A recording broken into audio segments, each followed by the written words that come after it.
de las mesas, que es la mesa de inteligencia artificial, que creo que es un tema muy interesante, y no solo, muchísimas gracias Eduardo, no solo por el tema, sino por quién nos van a hablar del tema.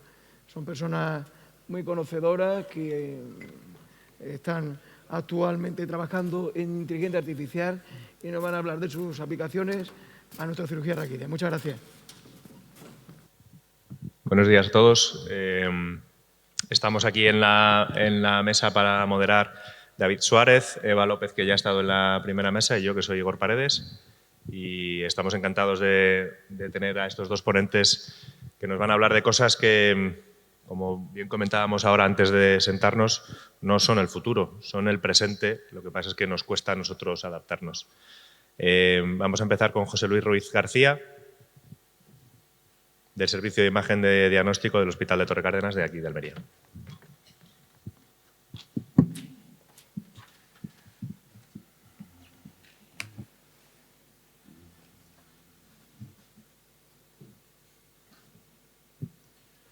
Bueno, buenos días, soy José Luis Ruiz García, técnico de radiodiagnóstico de aquí del Hospital Torre Cárdenas.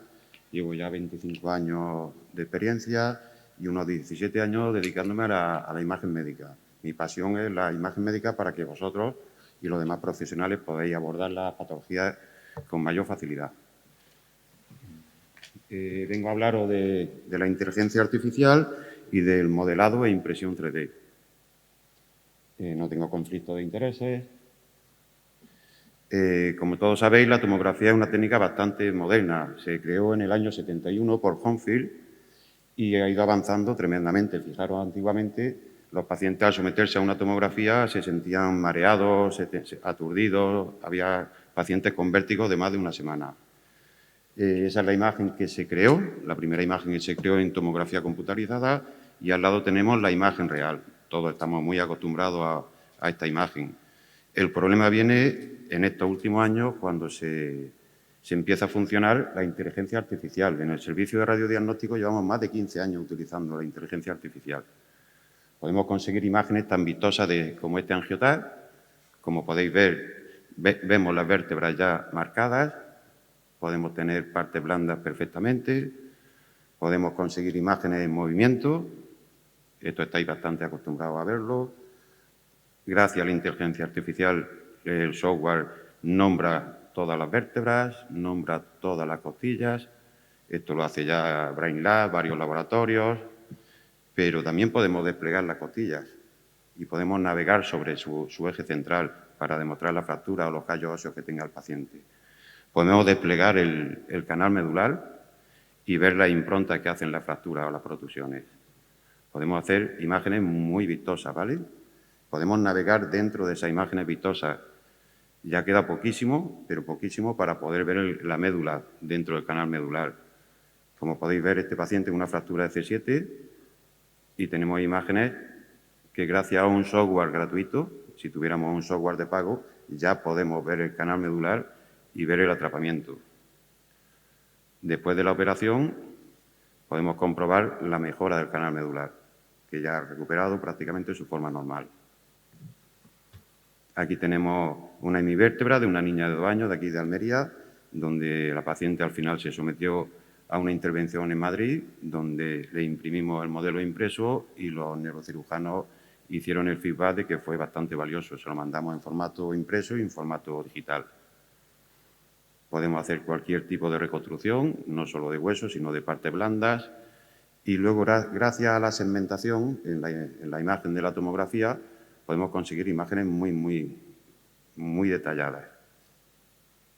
Como podéis ver, aquí tenemos un paciente que a los 4 años de operarse tuvo un accidente de tráfico y ya podemos, gracias al software, eliminar todos los artefactos metálicos. Vemos que hay fractura de 2 tornillos. ¿Quién se iba a imaginar ver una vértebra, una C1, segmentada aparte, dando vueltas, donde esa imagen que estáis viendo es una malla de triángulo? No la podemos llevar a un software de modelado, como si fuera el AutoCAD, y podemos recomponer los componentes, medir la distancia de los tornillos, ver el abordaje, lo que se llama cirugía virtual, antes de abordar al paciente. Tanto que se habló ayer del Airo, que es una máquina preciosa. ¿Alguien ha visto el Airo abierto?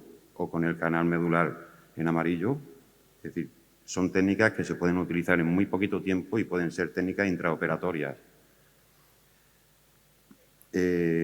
Mirando la bibliografía, nosotros en la unidad de impresión 3D trabajamos muy poquito la columna, pero mirando la bibliografía hemos visto que para que una unidad de neurocirugía funcione bien para sus residentes tiene que tener un laboratorio de impresión 3D.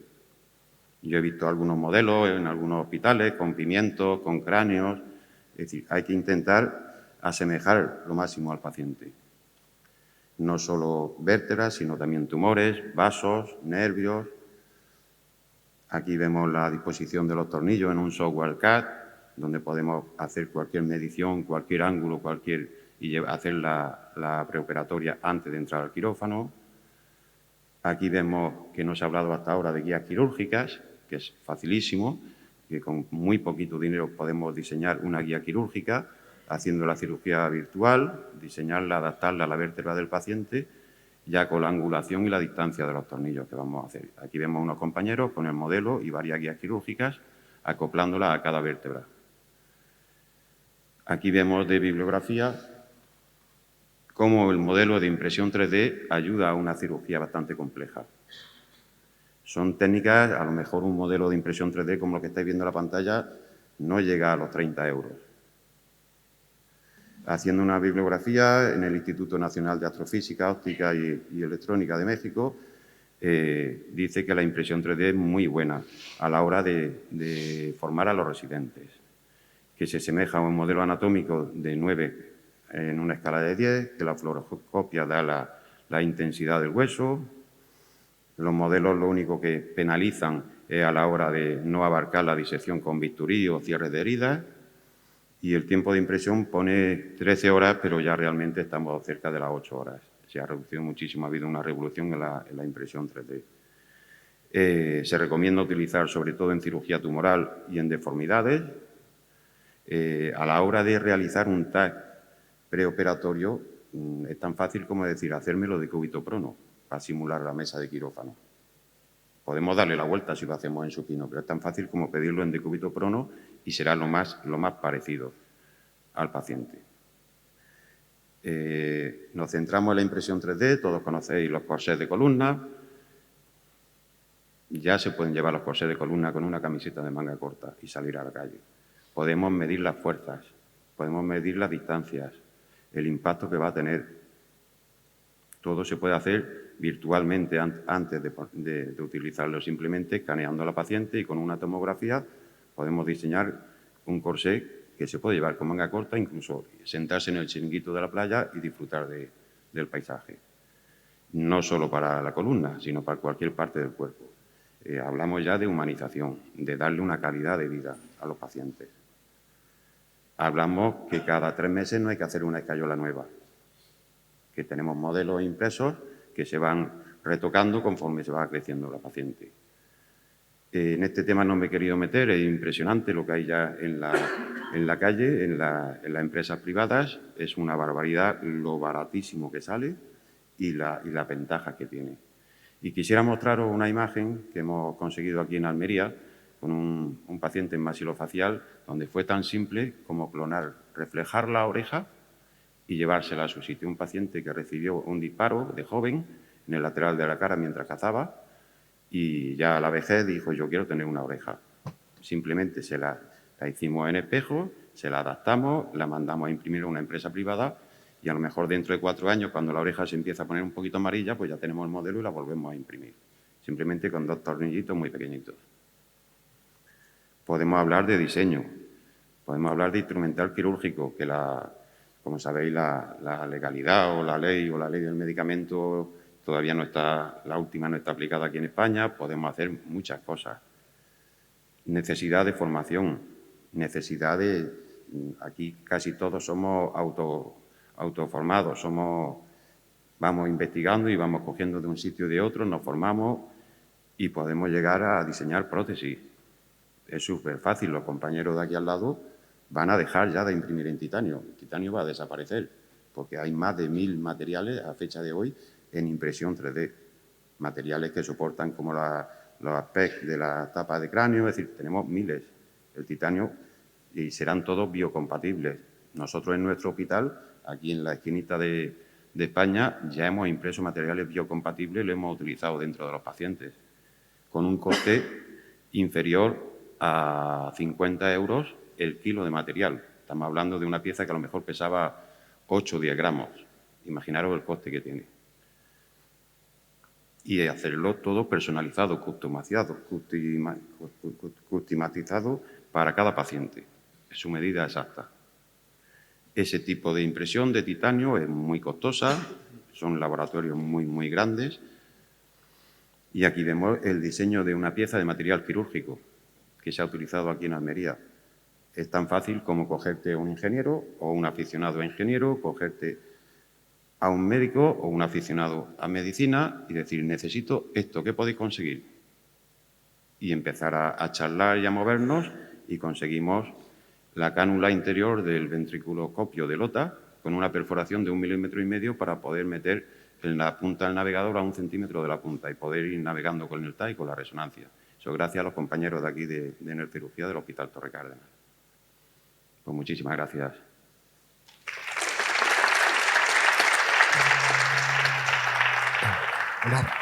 Una pregunta.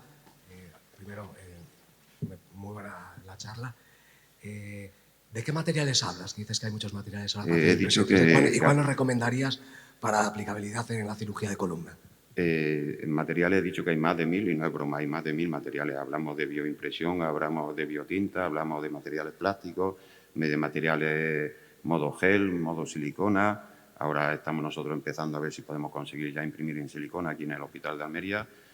Y estamos hablando de que ya, por ejemplo, el material PEC, que se utiliza para la craneostomía, la tapa de cráneo, creo que se paga, voy a hablar por hablar, creo que se paga 3.000 euros por los certificados AGENOR, todos esos problemas, pero realmente el coste de producción de esa tapadera no supera los 20 euros, dado que 1 kilo de ese material vale 90 euros y la tapadera puede tener 12, 14, 20 gramos.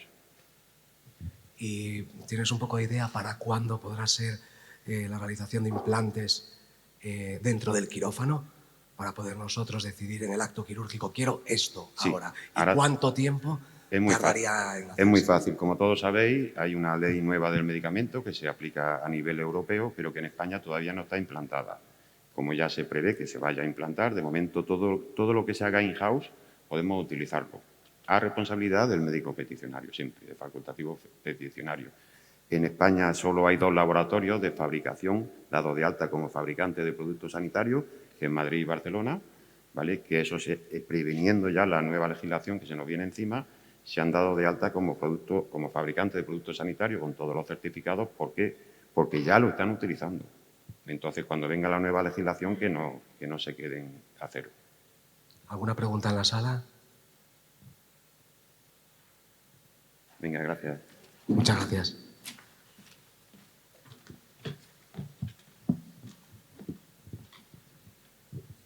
Muchas gracias. Vamos ahora con el siguiente ponente, con Antonio Jesús Fernández García, que es doctor en informática y profesor en la Universidad de Almería. Claro. Bueno, buenos días a todos. Bueno, espero que paséis una buena estancia en Almería y muchas gracias por invitarme a esta sesión y voy a intentar colaborar y impartir una formación lo más adecuada posible, pero estoy a vuestra disposición para cualquier cosa que podáis necesitar. Me gustaría preguntar en primer lugar qué veis en la imagen que hay ahí.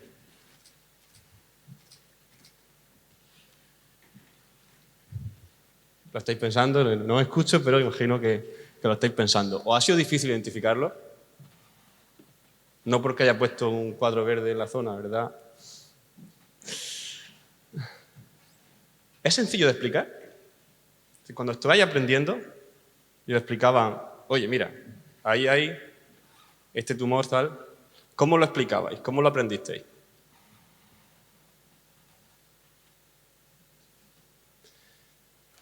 Hombre, hay algunos que son más claros, otros que son menos claros, pero hay algunos que son muy claros, ¿no? Si eres especialista, lo puedes saber.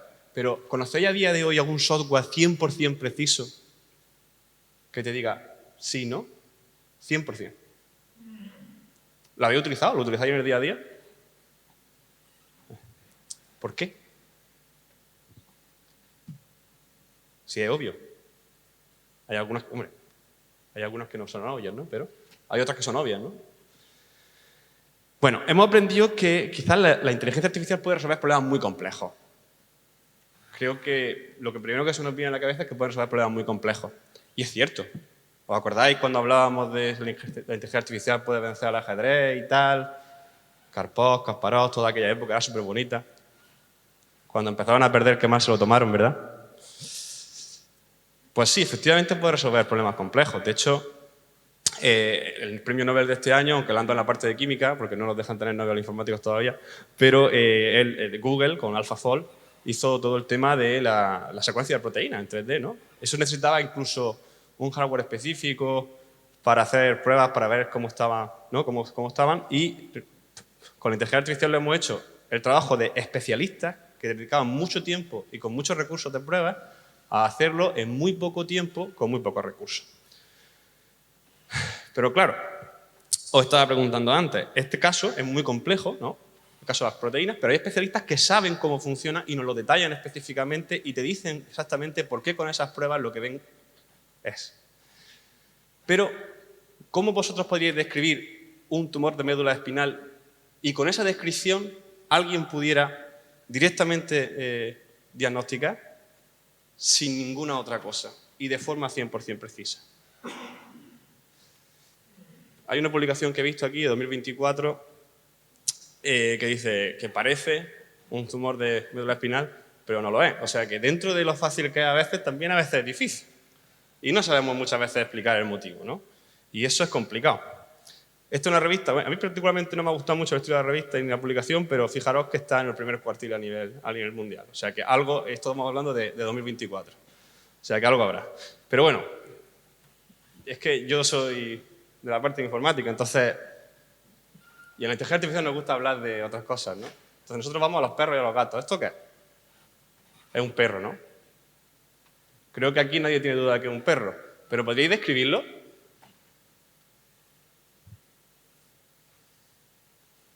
Imagino que muchos estaréis pensando, bueno, pues tiene pelo, tiene ojos, tiene tal, ¿no? Muy bien. Probablemente la descripción que hayáis dado pueda definir también a un gato. Y no vale decir ladra o maulla porque no lo estamos escuchando. Y no necesitamos escucharlo para saber que es un perro o un gato.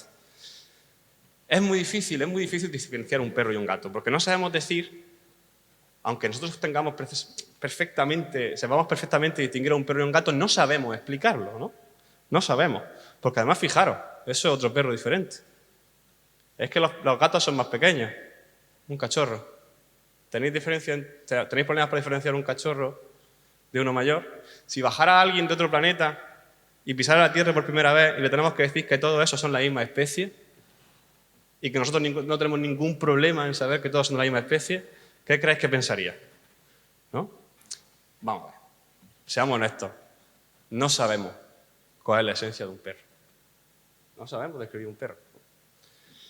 Y, en fin, ha sido la inteligencia artificial la que ha venido aquí a poner orden. De hecho, hasta 2015 no éramos capaces de trabajar eficientemente con imágenes. No éramos capaces.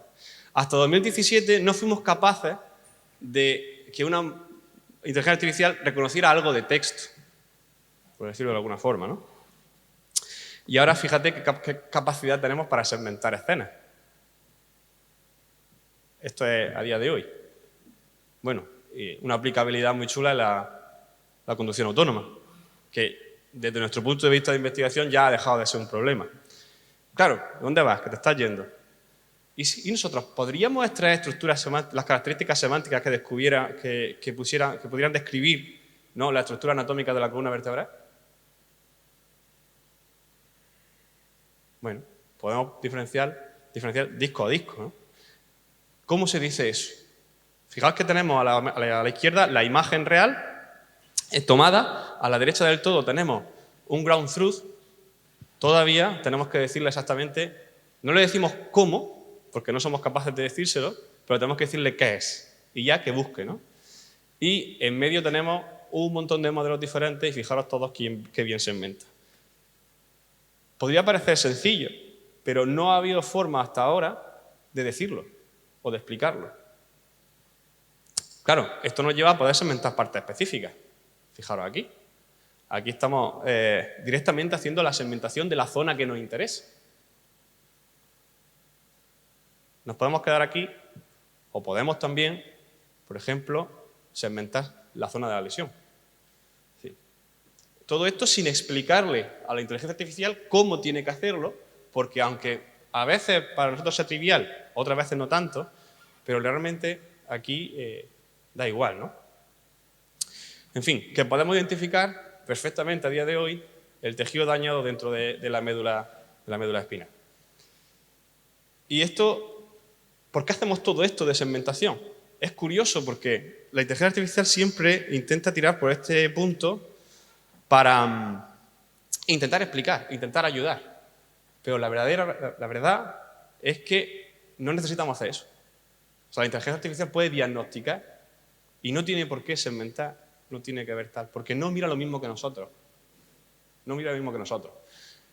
Sobre todo en temas de salud, donde claro, las consecuencias son tan importantes, pues tendemos a intentar dar una ayuda al médico cuando realmente, incluso con esa ayuda de segmentación, lo que estamos haciendo es perjudicar el trabajo de la propia inteligencia artificial, que tiene más fácil diagnosticar en muchísimos casos que decir esto es lo que tienes que mirar para diagnosticar.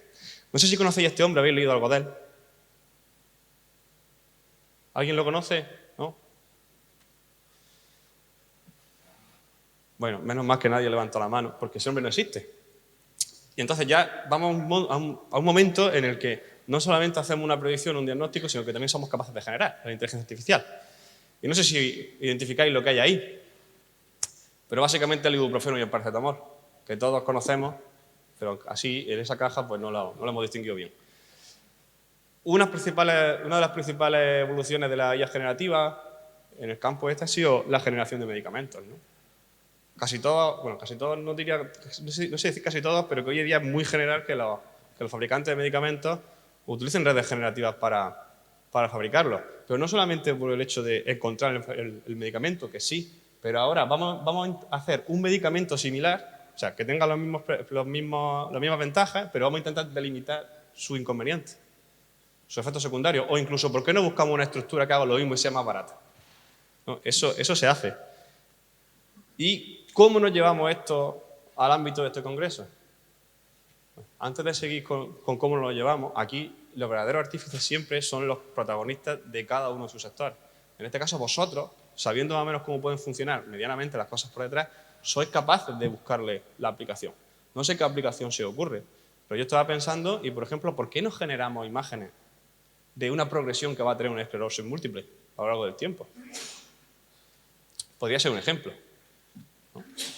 En fin, que todo este tema evoluciona muy rápido, ¿no? Aquí tenemos también un análisis con redes neuronales convolucionales de la progresión que va teniendo la esclerosis múltiple, ¿vale? A través de imágenes de resonancia magnética. La verdad es que la mayoría de cosas que penséis, luego buscáis, como en este caso cuando preparé la presentación, pues se me ocurre esto, lo busco y digo, mira, ya alguien lo ha hecho. O sea, que no creáis que no hay cosas, ¿no? Al final lo que yo quiero que sepáis, ¿no?, es que un modelo de inteligencia artificial es simplemente una pequeña aplicación informática que representa un mundo. Es un modelo, ¿no? Representa un mundo con los datos que nosotros le damos, ¿no?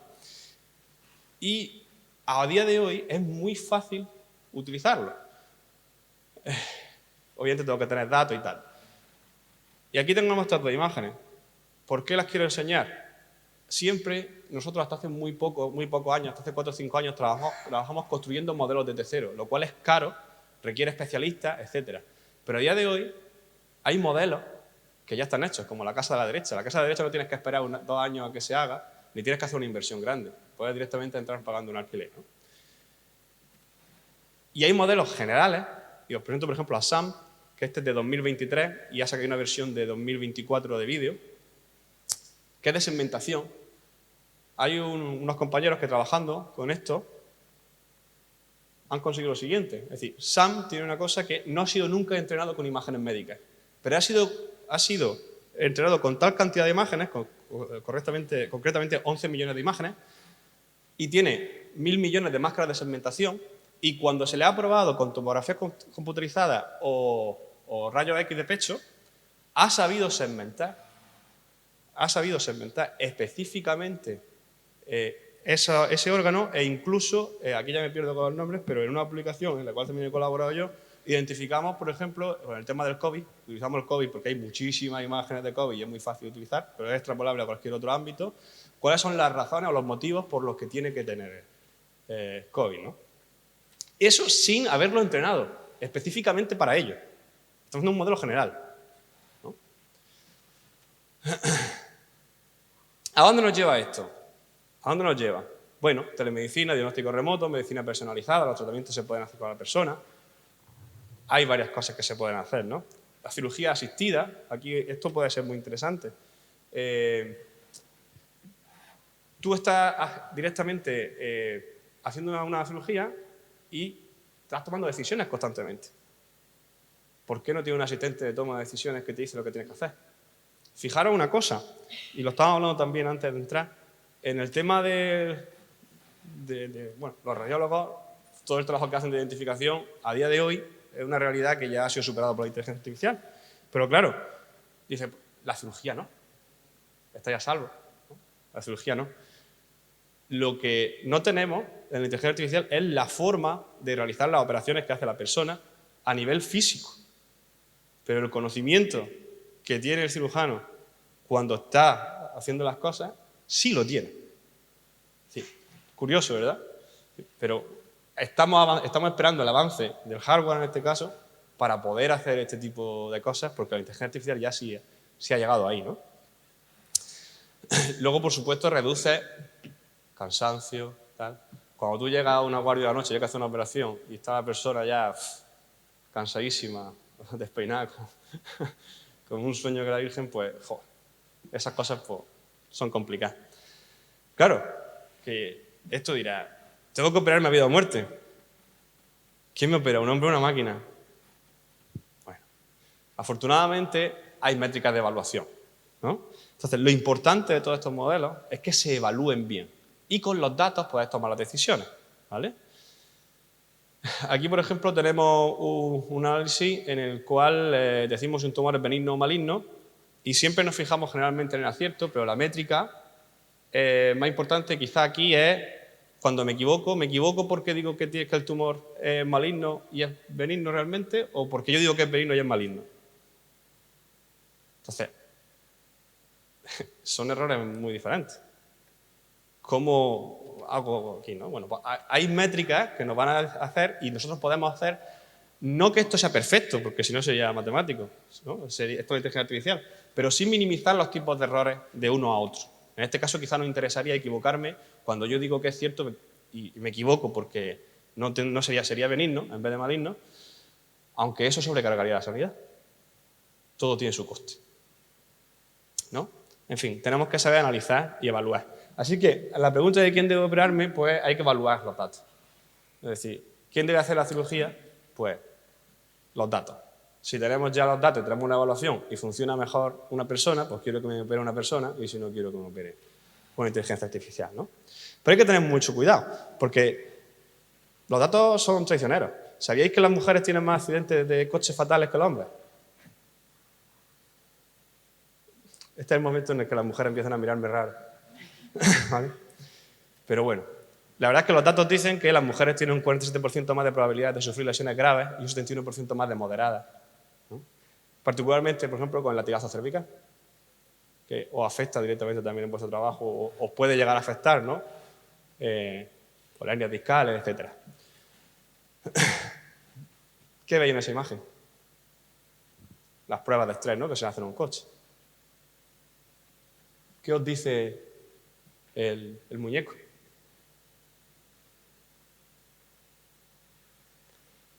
Hasta hace 20 años, 15 años, no había muñecos con forma de mujer para hacer las pruebas. Claro, eso ha llevado a que la mayoría de dispositivos de seguridad de los coches han evolucionado de forma que protegen mejor a un hombre que a una mujer. Entonces, bueno, pues no habían caído hasta hace 15 o 20 años. Fijaros que hace 50 años que se hacía con cadáveres, 60 años que se hacía con cadáveres, ya había cadáveres de mujeres para hacer las pruebas y luego ya cuando se pusieron los muñecos, pues no había hombres. Pues bueno, pues esto es una realidad y esto luego afecta Y esta, por ejemplo, es muy obvia, nadie se ha dado cuenta. Es increíble la cantidad de cosas que cuando nosotros preparamos para hacer los datos, para entrenar una inteligencia artificial, sin maldad, pero que se nos pasan, ¿no? Y eso tiene sus repercusiones, ¿no? Y luego todo el tema del equipamiento. La mayoría de equipamientos llevan ahora mismo ayudas con temas de inteligencia artificial. Hablando con los responsables también de formación aquí en Sevilla, cambiaron bastante equipamiento. Al cambiar equipamiento, la forma en la que representaba la imagen, incluso se inventaba alguna de las partes de la imagen, había cambiado, y muchísimas personas recién formadas que se habían formado solamente con ese tipo de máquina habían perdido muchísima capacidad de análisis de la imagen, de un día para otro.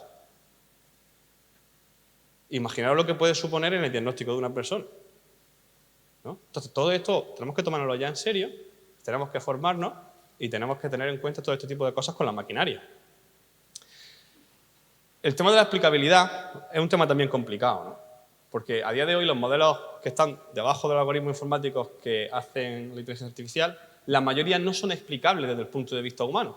Igual que antes os dije que describierais qué era un perro y no lo sabíamos hacer incluso aunque supiésemos perfectamente lo que es un perro. Bueno, esto también, en temas tan delicados como la salud, pues es muy complejo, ¿no? Es muy complejo. Así que tenemos que trabajar hacia una IA explicable. Y aunque ahora se está invirtiendo muchísimo dinero en esto, cada vez los modelos que están saliendo nuevos y que hacen cosas increíbles son aún menos explicables desde el punto de vista nuestro, ¿no? De entendimiento nuestro. No quiere decir que no funcionen bien o no podamos explicar cómo funcionan. Lo conocemos los que desarrollamos ese tipo de algoritmos, pero no tienen una traslación directa a nuestra manera humana de comprender las cosas. Porque seríamos muy egoístas o egocéntricos si pensáramos que la nuestra es la única forma de pensar. Hay más formas de pensar. El modelo perfecto no funciona. Es uno de los retos que hay. Si recurrimos a la inteligencia artificial ya tenemos que saber que es porque los modelos perfectos no funcionan. No hay algo perfecto, ¿no? Eso es un reto que tenemos también. Y luego el tema de las decisiones, ¿no? Hay decisiones que tienen solución que está establecida.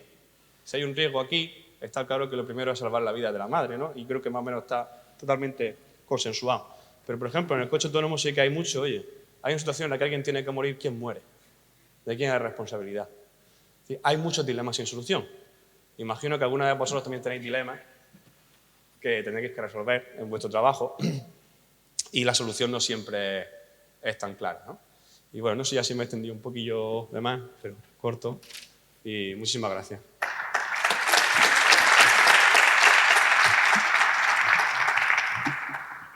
¿Alguna pregunta en la sala? Doctor Huete.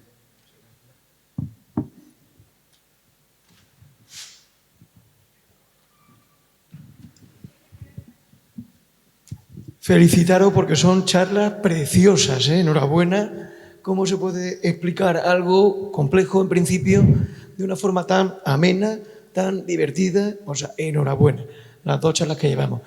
Pero mi pregunta viene a ti, Antonio. Hablas que puede llegar el momento en que una máquina sustituya a un cirujano. Pero ¿y el nivel de la emoción? Que también es importante cuando tratamos a nuestros pacientes, porque hay un aspecto emocional que es fundamental.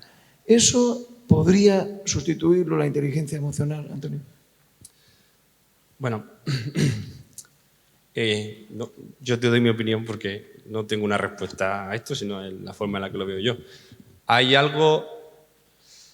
Bueno, hay un test que es el test de Turing, que es muy famoso, y se utilizaba antes, antiguamente, cuando decían, cuando tú hables con una máquina y no sepas si es una máquina o una persona, supera el test de Turing y por tanto podemos decir que es inteligente, ¿no? Eso ya ha pasado. O sea, tú te puedes poner a chatear con una inteligencia artificial y no distinguirla. Claro, tú quieres que te entienda alguien como tú. Entonces tú, cuando buscas los ojos del médico, pues tiene unos ojos que para ti son de una forma diferente. Muchas veces también las personas pues buscamos a las otras personas, ¿no? Eso no lo puede sustituir una máquina, pero por cómo nosotros somos. Pero también he visto, por ejemplo, algunos estudios de algunos sistemas que se han hecho de inteligencia artificial para charlar, recordarles cosas y tener conversaciones con gente que está sola y que tiene problemas también de mentales, Alzheimer, etcétera, y resulta que ayuda mucho, porque llegan hasta a sentirse comprendidos. De hecho, había una publicidad hasta hace poco en la que enseñaban a una abuela a utilizar Alexa, ¿no? Y se sentía menos sola. Y por lo visto eso está probado, ¿no? Porque en el momento en el que el humano hace esa abstracción, pues encuentra confort también ahí. Pero claro, no sé, a mí lo que me pide el cuerpo en una situación como esa es ya una cosa personal, ¿no? Pues poder mirar a la persona y eso, claro, aunque si no te das cuenta, vale, pero si sabes que es una inteligencia artificial, pues ya tú tienes tu propio sesgo hacia eso. Pero claro, eso independientemente total del trabajo que hace a la hora de hacer algo físico o algo, ¿no?, totalmente inherente. Vamos a hacer una única pregunta que había pedido la vez Pedro y luego al final haremos coloquio. Quiero decir que si queda alguna pregunta en el aire la podemos dejar para después, pero así tenemos tiempo para los tres ponentes. ¿Qué tal? Bueno, muchas gracias por la charla, muy interesante. Yo creo que el asunto clave está en lo que has hablado de la explicabilidad. Lo que más desconfianza genera, sobre todo con las redes convolucionales, es que ese efecto de caja negra que produce resultados muy llamativos sin entender por qué los produce, pues tiene implicaciones médicas y legales importantes, ¿no? Que es lo que nos hace pensar por qué no, de dónde sale todo ese conocimiento, ¿no? Y a la hora de tomar decisiones es muy importante que entendamos por qué ocurre. Este campo nuevo de la XAI, de la inteligencia artificial explicable, yo creo que tiene que desarrollarse mucho más, no lo contrario, es decir, no que cada vez los algoritmos sean más opacos y que no entendamos por qué producen resultados tan buenos, sino que nos convenzan de que están razonando como lo hacemos nosotros, ¿no?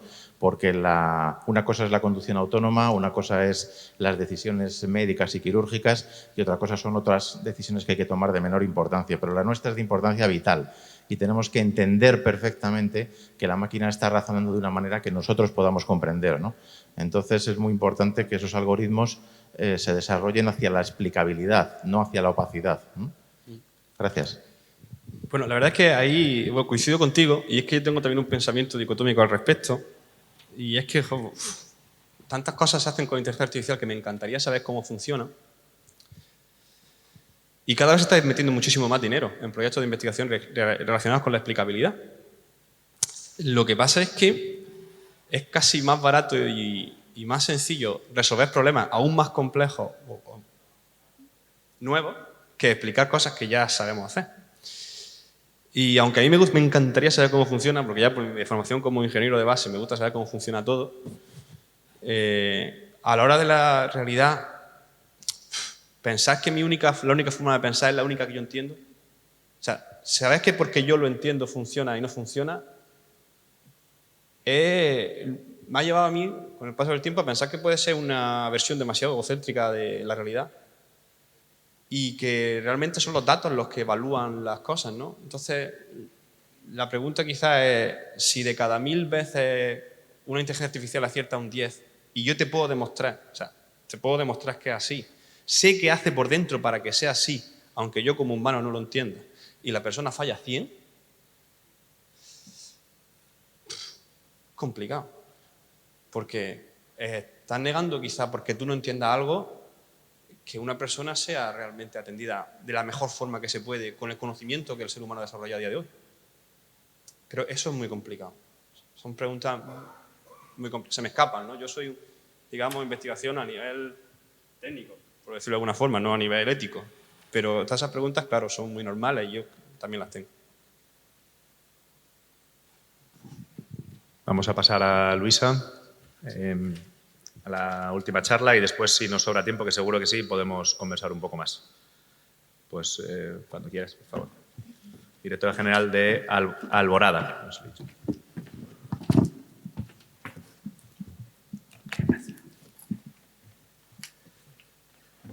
Buenos días a todos y antes de nada dar las gracias por la invitación a este congreso y sobre todo a este apartado que me parece el tema muy, muy interesante. Espero que lo que os cuente ahora también os lo parezca y bueno, sí, me presento, soy Luisa Prieto, trabajo como directora general de una empresa de aquí de Almería, somos una empresa de ingeniería tecnológica y nos dedicamos principalmente al desarrollo de soluciones digitales y de innovación.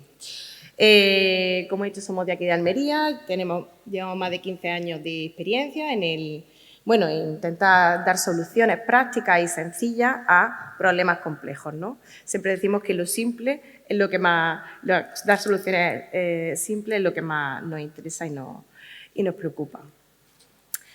Como he dicho, nos dedicamos al desarrollo de software y al desarrollo de soluciones.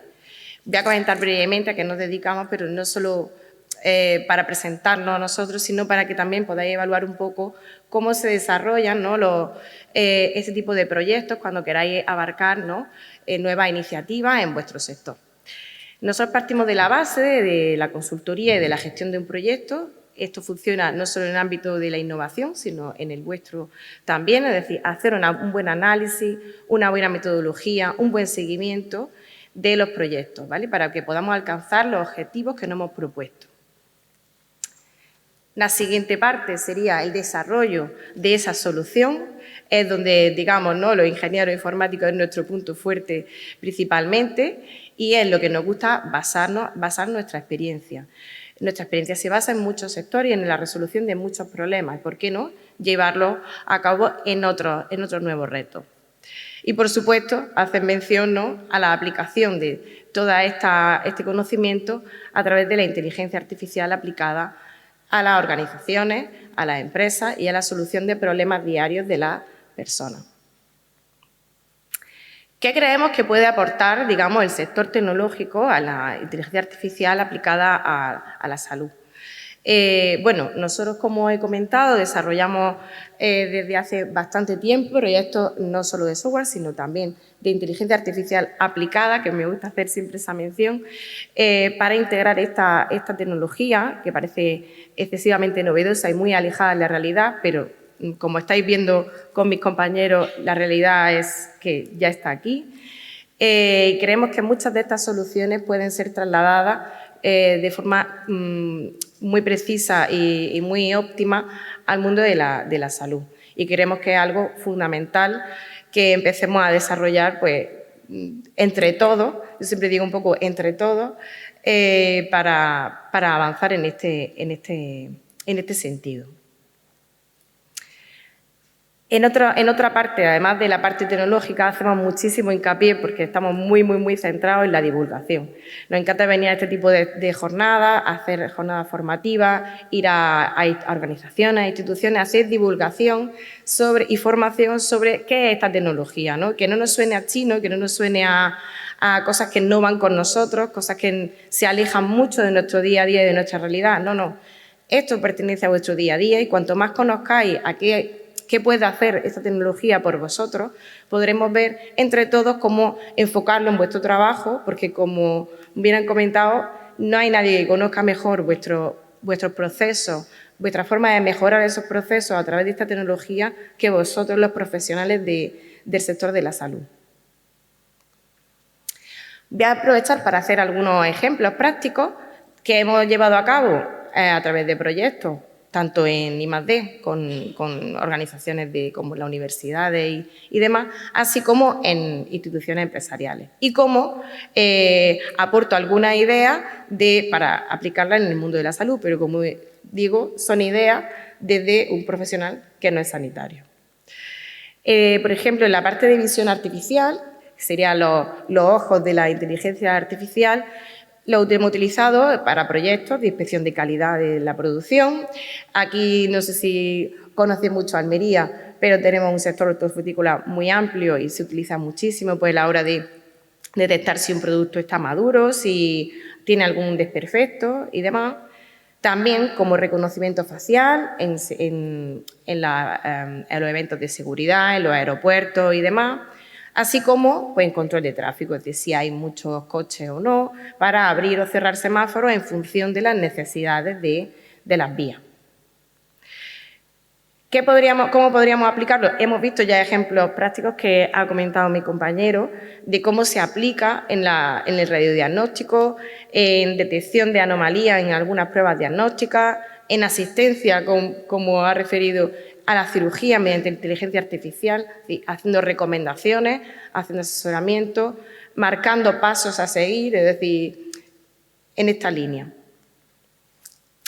En el mundo empresarial, sobre todo, esta forma de automatización sobre inteligencia artificial, la gestión documental, es como en el que ahora mismo estamos como más inversos. Hay muchísimos más proyectos de automatización, de gestión documental, que en ninguna otra categoría de inteligencia artificial. ¿Por qué? Yo creo que la automatización de documentos y de formularios, de datos y demás, es algo que, por regla general, no nos gusta a ningún profesional. Es decir, esto cuanto antes lo podamos quitar de nuestro día a día, mucho mejor. Y por lo poco que sé de esto, vosotros tenéis unas cuantas problemáticas a resolver. Tenéis mucha documentación todavía y mucho papeleo. En este caso, algunos de los ejemplos en la automatización de procesos administrativos, pues desde clasificación de documentos a búsqueda inteligente en nuestras bases de datos, en nuestra documentación, en Internet, es decir, poder hacer referencias, como habéis visto, ¿no? Poder hacer preguntas sobre qué tipo de medicamentos pueden llevarse mal con esto, es decir, como el vademecum, ¿no? Pues poder hacerle preguntas sin tener que leernos el vademecum completo, o cómo realizar, ¿no? Algunos protocolos a la hora de afrontar una cirugía en la que tengamos menos experiencia, o sobre todo en las partes formativas, ¿no? A la parte universitaria y formativa, de cómo aprovecharnos de esta tecnología para también enseñarles estas nuevas bondades. Digitalizar historiales médicos, hacerle preguntas sobre el historial médico de un paciente, que si ha tenido algún problema o no, es decir, una manera más sencilla del consumo de la información, que no sea esas grandes parrafadas que normalmente no tenéis tiempo de consultar. Y, por supuesto, pues la atención de encuestas, formularios, tanto a los usuarios como a los propios profesionales y demás. En el apartado del lenguaje natural, que creo que es prácticamente el que más conocemos a día de hoy, porque todo el mundo conoce, ¿no?, los chatbots, bien los que utilizamos a través de empresas como OpenAI, que lo utilizamos mucho en el día a día, pero también, si habéis visto, hay muchas otras empresas o instituciones que lo están implantando o lo han implantado, y le hacemos las consultas de estado de reserva o demás a través de WhatsApp o de chatbot de la app dentro de la página web. Esto también nos permite realizar análisis de sentimientos, tanto en los comentarios de las redes sociales, si hay comentarios negativos y demás, que se utiliza también para el filtrado de las redes sociales, o así como en correo electrónico o en documentaciones. También nos permite generar documentación automática, es decir, contratos, nuevas normativas, realizar traducciones de nuestros propios documentos. ¿Cómo podríamos utilizar esta tecnología en la sanidad? A mí me parecería muy interesante que sobre todo un usuario, ¿no?, a la hora de realizarse una intervención, ya sabéis que es parte muy tediosa y muy compleja explicársela al paciente, ¿no?, cuando se enfrenta a esta situación un poco tensa para él, pues que pueda realizar consultas, por ejemplo, a un chatbot sobre cuáles son las partes en las que tiene que tener cuidado antes de la operación, cómo va a realizarse esa intervención y el posoperatorio, ¿no?, que suelen tener muchas dudas y demás, y no siempre existe, ¿no?, ese mecanismo de comunicación para hacer ese seguimiento, porque no tenemos muchos recursos. También para la transcripción de las consultas médicas o para la interpretación de las notas que hagamos sobre la clínica del paciente. Y, por supuesto, como bien el apartado que ha comentado mejor mi compañero, sobre la predicción y el análisis de datos. Es decir, hemos realizado proyectos sobre predicción de pedidos a empresas, es decir, cuántos clientes van a hacerme pedidos sobre qué tipo de productos, cuántas reservas nos van a realizar para gestión hotelera, gestión de restaurantes y demás, y el mantenimiento predictivo de maquinaria, es decir, prever que algo va a romperse antes de que se produzca ningún fallo en dichas máquinas, ¿vale? ¿Cómo podríamos aplicarlo en la sanidad? Bien, pues prediciendo, como ha dicho, por ejemplo, podríamos prever, ¿no?, la evolución de un caso clínico, de un problema no me acuerdo de cuál era la enfermedad, pero una predicción de la evolución de una enfermedad, identificar patrones de los pacientes para poder realizarle un seguimiento más personalizado. Por tanto, algunos de los beneficios que los que podríamos tener, yo siempre digo podríamos porque nos beneficiaríamos todos, ¿no?, aplicando la inteligencia artificial en la sanidad, sería pues poder tener un diagnóstico más preciso, con una optimización de los recursos. Sabemos que algo de lo que carecemos es que los recursos son muy limitados y hay muchos usuarios, muchos pacientes. Por tanto, cuanto más podamos optimizar estos recursos, probablemente sea mucho mejor tanto para el profesional que está saturado como para el paciente, porque puede ser atendido sin tanta espera. Por supuesto, para una atención de la medicina más personalizada, sin tener que generalizar tanto por no poder dedicarle tiempo, y por supuesto al apoyo a la toma de decisiones, teniendo muchos más datos y mucha más información de la que podemos tener solamente, ¿no?, con las pruebas diagnósticas base que tenemos de esa persona. En la problemática y los desafíos que tenemos diaria en la implementación de la inteligencia artificial en la sanidad, particularmente a mí me gusta hablar sobre dos principalmente. Uno que es la dificultad, ¿no?, de poder agrupar grandes datos de información, tomando en cuenta que, bueno, en el mundo hay distintas, ¿no?, arquitecturas sobre la información, pero es que en particular en nuestro país tenemos distintos sistemas sanitarios con distintos software y demás, y la transferencia de conocimiento puede hacerse compleja. Esto llevado también al punto de que, claro, por protección de datos y demás, los datos sanitarios son de los datos más sensibles, requieren, ¿no?, de procesos mucho más complejos para hacer, digamos, modelos que puedan estar a un nivel más amplio. Y bueno, por último, por supuesto, y la parte de divulgación y de comentar cómo funciona la inteligencia artificial, es la parte de la adopción de la tecnología. Es decir, siempre sabemos que cuando hay algo nuevo y novedoso nos cuesta, ¿no?, esa adopción tecnológica. Si pensamos hace 15 años en otras tecnologías que no teníamos y no aplicábamos, ahora lo vemos como descabellado que no tuviésemos esa tecnología. Pero la adopción a fórmulas nuevas y sobre todo, como hacían hincapié, a fórmulas que no sabe exactamente cómo funcionan o por qué llegan a esas conclusiones, nos cuesta un poco más.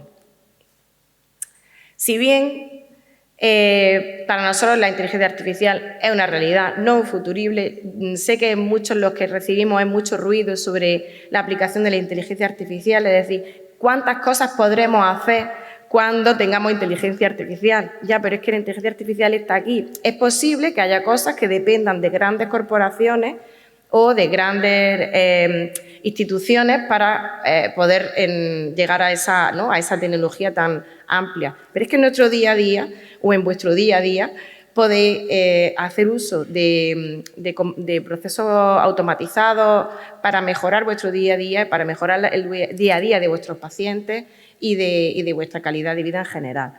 Entonces, solamente es ver un poco en cómo podemos, entre todos, aplicarlo y transformar poco a poco en procesos sencillos, sin que sea totalmente disruptiva la forma en la que lo hagamos, aplicarlo a nuestro día a día y a vuestra funcionalidad.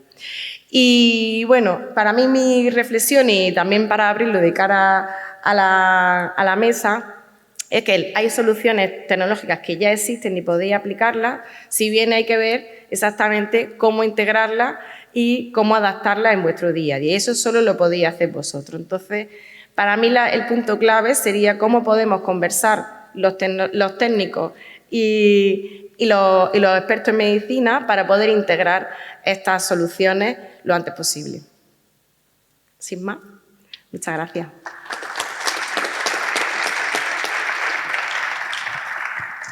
Muchísimas gracias. Está fenomenal. Sí, yo creo que sí. Abrimos un turno rápido porque nos quedan 5 minutos que podemos prolongar hasta 10, pero no más, con permiso de los jefes.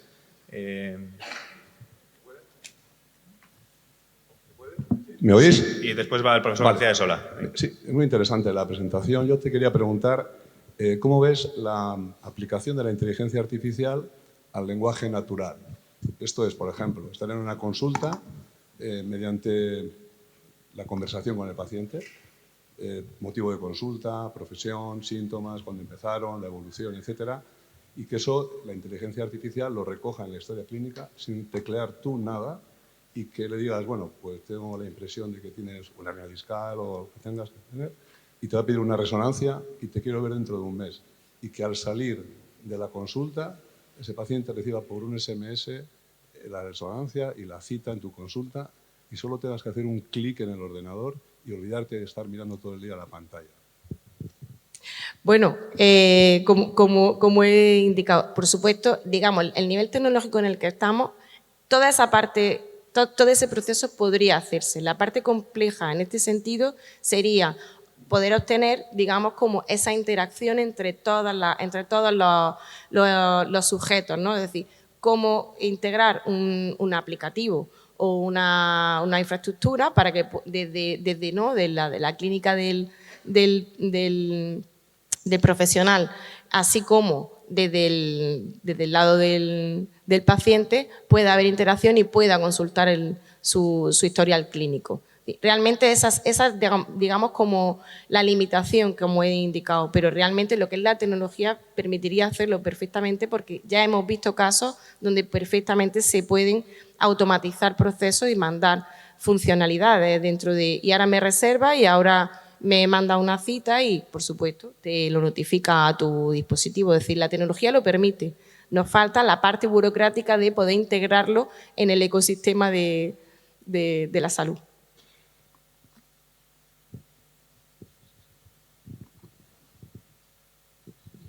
Muchas gracias a los tres ponentes. La verdad es que oyéndolos empieza uno a intentar manejar la inteligencia por dentro de... Pero ahí, haciendo un poquito de Pepito Grillo, ¿no? Pero no le pasa a la inteligencia artificial como al humano, en el sentido de que sabemos distinguir un perro de un gato, pero no sabemos definirlo. O sea, a mí me gustaría saber exactamente qué es la inteligencia artificial. Yo creo que no lo sabe ni la inteligencia artificial. Pero segundo, el ser humano sí ha inventado, a través de la psicología, test de inteligencia que dicen que una persona tiene 100, 120, 150 de cociente intelectual. ¿Existe ese marcaje a la inteligencia artificial?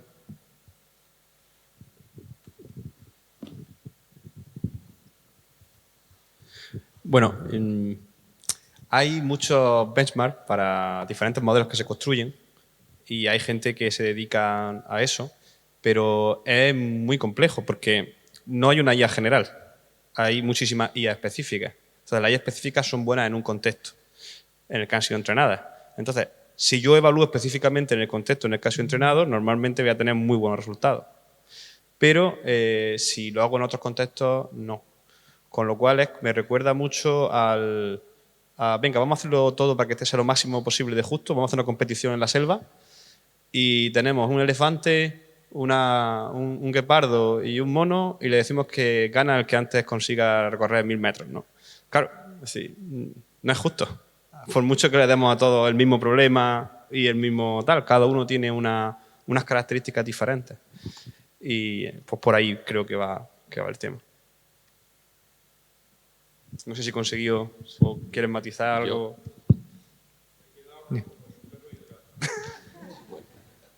A mí... ¿Puedo, Alberto, una pregunta? Bueno, hacer un comentario. Decir que realmente es bastante medible. Simplemente lo que habías comentado anteriormente con el tema de ajedrez. O sea, hay diferentes niveles en el cual realmente la inteligencia va subiendo de escala, según tú lo veas, ¿no? Entonces, realmente te puedes poner una escala 3, una escala 4, y en la escala 4, bueno, pues a lo mejor te quedas tú en escala 2, pero en la 4 te gana. O sea, que el nivel de inteligencia artificial se puede cuantificar. Sí, en tareas específicas, sí. Claro, por ejemplo, vamos a ver si esta inteligencia artificial es más inteligente que yo. Vamos a echar una partida de ajedrez. Si me gana, ¿quiere decir que es más inteligente que yo? Es más inteligente que yo jugando al ajedrez. Bueno, y inteligente la palabra también es mejor que yo jugando al ajedrez. Pero en otra cosa... Claro, después hay otras cosas que ya comentaste antes que no son medibles, que es el tema emocional. El tema emocional que tú puedes tener el contacto con el paciente, como el tema emocional que tú puedes tener con un perro. O sea, tú no te vas a llevar a lo mejor de paseo, a lo mejor a tu robot, ¿no? Quizá lo que te vaya a transmitir el perro, aunque no hable, es mucho más que lo que te va a transmitir el robot. Sí, yo lo veo como tú, pero la sociedad es muy complicada, ¿eh? Bueno, debe ser bastante complicado el tema de las métricas de las inteligencias artificiales. O sea, que no debe ser una cosa simple. A mí me gustaría preguntaros, y un poco también a la sala, por un par de aspectos prácticos. El primero es ¿Cómo hacemos la transferencia de responsabilidad? Y me explico. Es evidente que las inteligencias artificiales van a ser mejores, y yo creo que ya lo son, que los humanos en el diagnóstico por imagen. A día de hoy son capaces de valorar miles de radiografías en un minuto y probablemente la tasa de error es menor que un humano. Siendo esto así, no tardaremos en implementar sistemas de inteligencia artificial para el cribado de imagen. Pero, ¿cómo hacemos con la responsabilidad de esa decisión? Es decir, un poco como el coche autónomo. Si el coche autónomo tiene un accidente, ¿quién se hace cargo del accidente? ¿El conductor o la empresa que programó el coche autónomo? Esto es igual. ¿Cómo hacemos la transferencia de responsabilidad a la hora del diagnóstico por imagen? ¿Quién se responsabiliza del error cuando lo haya? Eso por un lado. Y por otro, creo que la inteligencia artificial va a ser tremendamente útil para nosotros en la evolución natural de las enfermedades. Esto os lo explico más para vosotros que para el público. Para nosotros es muy importante saber cuándo un enfermo va a deteriorar o cuándo va a estar estable durante mucho tiempo para decidir si hay que operarlo o no. Si el paciente va a deteriorar en la enfermedad que sea, pues quizá tienes que intervenir y si no, le dejas estar. Pero muchas veces predecir eso es tremendamente complicado. Desarrollamos todo tipo de escalas para intentar predecir mejor, pero son escalas que no funcionan todo lo bien que nos gustaría y probablemente la inteligencia artificial en eso nos va a ayudar. Pero para que la inteligencia artificial funcione en eso, hay que darle el ground truth, hay que entrenarla con unas cantidades de datos brutales. ¿Quién va a hacer esa inversión? Y lo digo desde un punto de vista de gestión de un sistema público. ¿Quién se va a dedicar a meterle el ground truth? ¿De dónde va a salir el dinero y el tiempo para hacer eso? Son reflexiones, a ver qué pensáis.